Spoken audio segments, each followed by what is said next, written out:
it's Christina and we're talking test tips. And today we're going to talk about what to do the week of the SAT.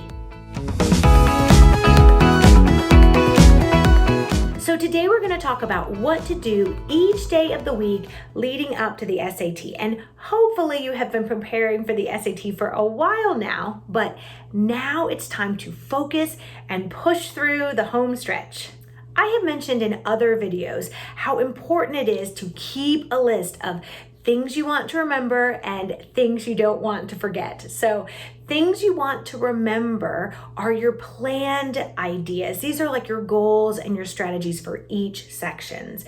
And the things you don't want to forget are any sort of surprise topics, formulas, or content, or your common mistakes that you've come across while you've been studying. Now, if you have not been keeping notes like this on hand, then head to our blog at www.theolivebook.com/study-guides, where you can find some short study guides for each section. And as you go through practice this final week, if you haven't already been doing so, make notes, circle, highlight these study guides, and you will see how incredibly valuable they are as a final review sheet for the SAT. Okay, let's take a look at what to do each day of the week. So on Monday, you're going to focus on studying the reading section. Instead of doing a full practice test section, you're going to try reading a passage and answering the questions, and keep track of how long it takes you just to do one passage at a time. And once you've finished answering those questions for one passage, then you're going to check your answers. Remember, you are never going to read any of those exact passages again. So you need to be practicing how to read the passage, how to reword the question in your own words, how to answer the question in your own words, how to find the answer in the passage, and how to eliminate the answer choices to find that correct answer. And don't forget to be making notes on your study guide as you go. On Tuesday, you're going to focus on the writing and language section. So first, take out that piece of paper or a list of important grammar topics to remember, like Olive Book's Writing and Language Study Guide, so it's ready and on hand. And like with the reading section, you're not going to complete the full writing and language section. Instead, you're going to complete one passage at a time. So for that first passage, whenever you're not sure about a grammar rule, you're going to look it up on your sheet, and then you're going to highlight whatever it is that you had to look up or refer to. And then once you finish answering the questions for that first passage, then when you check your answers, if you miss any questions, consult your sheet and include those additional topics. So then before you start the second passage, take a moment to familiarize yourself with any of those grammar rules or topics that you noted. Then try again with the second passage, and hopefully by the time you get to that fourth passage, you will not be referring to your sheet, and you'll be able to finish the passage in the allotted time, which is a little under 9 minutes per passage.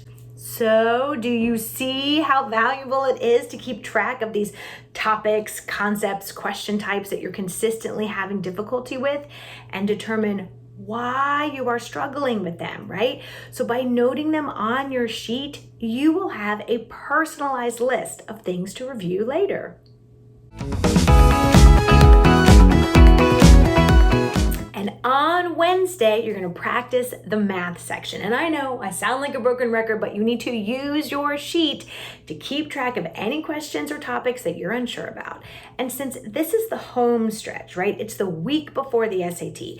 The key is really about building confidence and making last-minute adjustments. So because of this, it can be best to check your answer after each math question that you do, instead of at the end of the section. So unless you're particularly worried about timing on the first math section, the one where you can't use a calculator, or on the second math section where you can use a calculator, then checking your answers as you go tends to help you stay positive even if you come across a few in a row that you're not sure about. So when you do inevitably come across a question that stumps you, you want to ask yourself, why am I stuck right now? What information has been given? What is the question asking me to do, find? Have I ever seen this kind of question before? Then go to the explanations and figure out how to solve the question. And this way you can determine whether maybe you were on the right track or maybe you misunderstood what the question was asking. So the key in this math section is if you can remember that first step, then usually you can remember how to do the problem. On Thursday, you're going to focus on any section in which you're having trouble with the pacing or the timing of a particular section. So remember, there are two kinds of pacing when it comes to the SAT: interval timing and cognitive endurance. So we've learned from runners that you can gradually increase your speed by training with short interval runs. And in the same way, you can increase your overall speed by improving on your timing, like per passage or per question. So that's interval timing. But inevitably, you have to complete that whole race or the whole test. And so this is cognitive endurance. And that just means being able to get through the whole test without too much brain fatigue. And by now, you should have completed full sections without stopping as a part of your studying. So you're going to use today to get the shorter pacing down for each section. So keep in mind on the SAT, this means 13 minutes per passage on the reading, a little under 9 minutes per passage on the writing and language, and about 1 minute 15 seconds in the math section without a calculator, and about 1.5 minutes per question on the math section with a calculator. I want you to also keep in mind that Thursday is really the last day that you should do practice questions before the test on Saturday. And this is because 2 nights before the test is really not enough time to learn new content, but it is definitely enough time to clarify your strategy, improve that timing, and create a process for answering questions that you're going to follow on the test day. You also want to make sure that you get a good night's sleep and eat well on Thursday, because on test day, your body will actually be fueled by what you ate and how you slept 2 nights before. Now it's Friday and it is time to go over those awesome review sheets and your test day strategy. So today is not the best day for practice. A few bum questions can really leave you with a not so fresh feeling. So instead, on Friday, you're going to confirm everything that you know. So look over those awesome review sheets that you've made or your marked up copies of Olive Book study guides and review the topics that you had trouble with over the week.